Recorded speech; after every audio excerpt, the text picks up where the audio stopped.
Hello everyone, एक बार फिर से आप सभी का स्वागत है। आप लोगों की रिक्वायरमेंट के अनुसार आज का ये वीडियो होने वाला है। जैसा कि आप लोगों में से ही कुछ कमेंट कर रहे थे या मैसेज भी कर रहे थे वीडियोस पे कि सर डॉक्यूमेंट के लिए एक प्रॉपर वीडियो बना दीजिए पीजी वाले स्टूडेंट के लिए। वीडियो आप लोगों के लिए आ चुका है। वीडियो को लाइक करिए और चैनल पे नए हो तो चैनल को सब्सक्राइब कर लीजिए ताकि आपको इसी प्रकार की जो इन्फॉर्मेशन है वो मिल सके। बाकी काउंसलिंग के लिए हमने इस वीडियो के डिस्क्रिप्शन बॉक्स में एक टेलीग्राम चैनल का लिंक दे रखा है, तो आप टेलीग्राम चैनल को ज्वाइन कर सकते हो। अगर किसी स्टूडेंट का उस पर क्लिक नहीं हो पाता है तो वो व्हाट्सएप पे मुझे मैसेज कर सकता है। हम लोग वहां पर जो टेलीग्राम चैनल है उसका लिंक प्रोवाइड करवा देंगे। ओके, सो अभी हम लोग अपनी वीडियो को स्टार्ट करते हैं ज़्यादा टाइम नहीं लेते हुए। ओके, तो जो यहाँ पे मैं डॉक्यूमेंट बताने वाला हूँ, एक्चुअली मैं सभी यूनिवर्सिटी का जो है आपको बताने वाला हूँ। किसी प्रॉपर एक यूनिवर्सिटी को टारगेट नहीं कर रहा हूँ। सभी यूनिवर्सिटी में ये जो डॉक्यूमेंट मैं बता रहा हूँ आपको, ये आपके लगने वाले। सो प्लीज़ आप लोग केयरफुली वीडियो को वॉच करिए। ओके, सबसे पहले हम लोग बात करते हैं आपका 10th का जो मार्कशीट है। ठीक है, 10th का जो मार्कशीट आपका होता है वो आपका यहाँ पर लगेगा। मार्कशीट के साथ ही कुछ स्टूडेंट को जैसे जो सर्टिफिकेट है जो कि स्कूल वाले यहाँ पे प्रोवाइड करवाते हैं, तो अगर आपके पास सर्टिफिकेट है तो वो आपका लगेगा, यानी कि 10th का मार्कशीट और सर्टिफिकेट। अब देखिए यहाँ पे समझिए, जिस स्टूडेंट के पास सर्टिफिकेट नहीं है, ठीक है, किसी स्टूडेंट के पास सर्टिफिकेट नहीं है, उसके बोर्ड के द्वारा 10th में सर्टिफिकेट नहीं मिलता है तो कोई इशू नहीं है, वो केवल और केवल मार्कशीट से काम उसका चल जाएगा। जिससे अगर आप लोग जेएनयू के लिए फॉर्म फिल करेंगे तो वहां पे ये दोनों कॉलम आपको देखने को मिलते हैं, जैसा कि लास्ट ईयर भी यहाँ पर हुआ था। ठीक है, तो अगर आपके पास सर्टिफिकेट नहीं है तो कोई इशू नहीं है। ठीक है, सेकंड नंबर पे हम लोग बात करते हैं आपका जो 12th का जो मार्कशीट है। 12th का आपका जो मार्कशीट है, या फिर मैं बात करूँ 12th का आपका जो सर्टिफिकेट है उसके बारे में। ठीक है, तो यहाँ पर भी वही बात आ रही है कि अगर आपके पास सर्टिफिकेट नहीं है, ऐसा कोई स्टूडेंट जिसके पास सर्टिफिकेट नहीं है, सो कोई इशू नहीं है, उसका मार्कशीट से यहाँ पर काम चल जाएगा। ओके, अब इसके अलावा यहाँ पे आपको चाहिए होगा गाइज आपका जो ग्रेजुएशन का जो आपका मार्कशीट है वो आपको यहाँ पर चाहिए होगा। ओके, आप जिस भी यूनिवर्सिटी से है वहाँ पे आपको मार्कशीट मिला होगा। मार्कशीट आप लोगों को चाहिए होगा, जो ग्रेजुएशन का जो फाइनल ईयर का आपका मार्कशीट है वो आपको यहाँ पर लगेगा। अगर आपका ये मार्कशीट नहीं आया है, ठीक है, मान लीजिए कि रिजल्ट आपका आ गया और आपके पास मार्कशीट नहीं है, तो उस कंडीशन में एफिडेविट वगैरह लग जाएगा। जैसे अगर आप लोग जेएनयू में एडमिशन लेते हो तो वहाँ पे एफिडेविट वगैरह लग जाता है, या फिर आपको टाइम मिल जाता है कि यार आप 1 महीने में या 2 महीने में तक जो है इसको जमा करवा सकते हो। एक बार अगर आपका एडमिशन हो गया फिर इसका कोई इशू नहीं होता है। ठीक है, तो अगर आपका फाइनल ईयर का रिजल्ट भी नहीं आता है, आपके पास मार्कशीट नहीं होती है, सो आपको ऐसे कोई घबराने की जरूरत नहीं है। बाकी जेएनयू में जैसे मार्कशीट के साथ ही आपका सर्टिफिकेट भी मांग लेते हैं कि ग्रेजुएशन का सर्टिफिकेट दीजिए, तो अगर आपके पास एक प्रोविजनल सर्टिफिकेट मिलता है वो आपके पास है तो आप उसको यूज कर सकते हो। ओके, तो ये मेनली जो है आपका क्वालिफिकेशन डिटेल का जो था वो मैंने आपको बताया।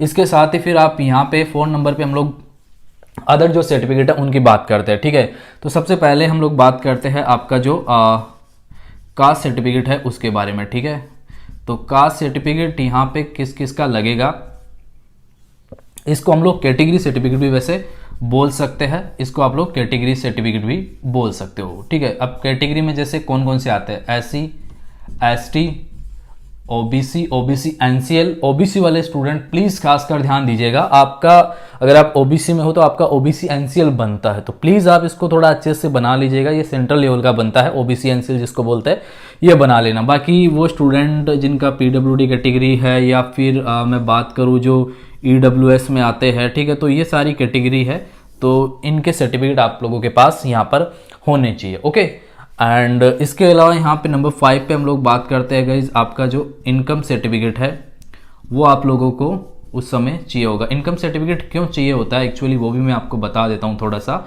कि इनकम सर्टिफिकेट एक्चुअली यूनिवर्सिटी वाले इसलिए आपसे मांगते हैं ताकि जब आप स्कॉलरशिप का फॉर्म फिल करो, जैसे मान लीजिए आपको जेएनयू में एडमिशन लेना है, आई मीन आपका जेएनयू में एडमिशन हो गया, ठीक है, तो वहाँ पे इनकम सर्टिफिकेट आपका इसलिए लेते हैं ताकि आपको जब स्कॉलरशिप मिले तो उसका एक क्राइटेरिया होता है कि भाई इसका फैमिली इनकम इतना है तब तो इसको स्कॉलरशिप मिल सकती है, अदरवाइज जो है इस स्टूडेंट को स्कॉलरशिप नहीं मिलेगी। तो उस कंडीशन में क्या है कि आपका जो इनकम सर्टिफिकेट है ये लोग आपसे यहाँ पर लेते हैं। ओके, तो ये आपको चाहिए होगा। इसके अलावा गाइज यहाँ पर हम लोग बात करते हैं आपका जो लिविंग सर्टिफिकेट है।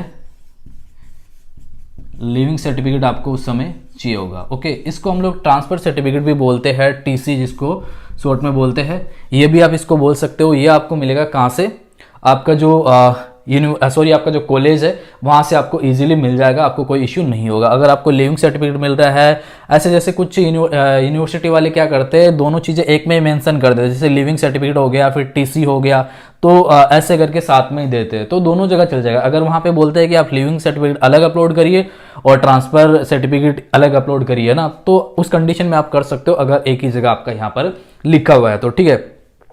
इसके अलावा यहाँ पर गाइज आपका जो आगे मैं यहाँ पे जो लेता हूँ वो आपका आता है गाइज यहाँ पे माइग्रेशन के रिगार्डिंग, ठीक है। माइग्रेशन सर्टिफिकेट ये आपको कहाँ से मिलेगा ये भी हम लोग डिस्कस कर लेते हैं। माइग्रेशन सर्टिफिकेट एक्चुअली आपको गाइज मिलेगा जो आपका मेन जो यूनिवर्सिटी है, ठीक है, वहाँ से आपको ये माइग्रेशन सर्टिफिकेट मिलेगा। कॉलेज वाले आपको माइग्रेशन सर्टिफिकेट नहीं प्रोवाइड करवाते हैं। माइग्रेशन सर्टिफिकेट उस कंडीशन में चाहिए होता है जब आप एक यूनिवर्सिटी से दूसरी यूनिवर्सिटी के अंदर आ जाते हो, तो उस कंडीशन में आपका माइग्रेशन जो है ज़रूर लगेगा। सो माइग्रेशन आप अपनी यूनिवर्सिटी से पता कर लीजिए। अब इसका सोल्यूशन भी बता देता हूँ कि अगर मान लीजिए आपके पास माइग्रेशन नहीं आया, आपका रिजल्ट आ गया, यूनिवर्सिटी में एडमिशन चल रहा है और आपके पास जो है आपका जो माइग्रेशन है वो नहीं है, ठीक है, तो उस कंडीशन में आपको 1 महीने का या फिर 2 महीने का ऐसे मतलब सेट वो मिल जाता है, एफिडेविट आप लगा सकते हो। उसमें आप खुद ये एग्री करते हो कि अगर मैंने 1 महीने में या फिर लाइक आपको जितने डेज चाहिए, अगर उतने डेज में अगर आपने अवेलेबल नहीं कराया तो आपका एडमिशन कैंसिल हो जाएगा। ये रिस्पॉन्सिबिलिटी आप खुद लेते हो, ठीक है, तो उस कंडीशन में ये आपका लग जाएगा, इसको एफिडेविट हम लोग बोल सकते हैं। ओके, तो ये गाइज आप लोगों के सारे डॉक्यूमेंट्स हैं जो कि मैं आपको बताने की कोशिश कर रहा था। और बाकी जैसे हम लोग जेएनयू की बात करें, अगर आप जेएनयू में एडमिशन लेंगे तो कुछ और एक्स्ट्रा जो डॉक्यूमेंट है वो आपको चाहिए होंगे।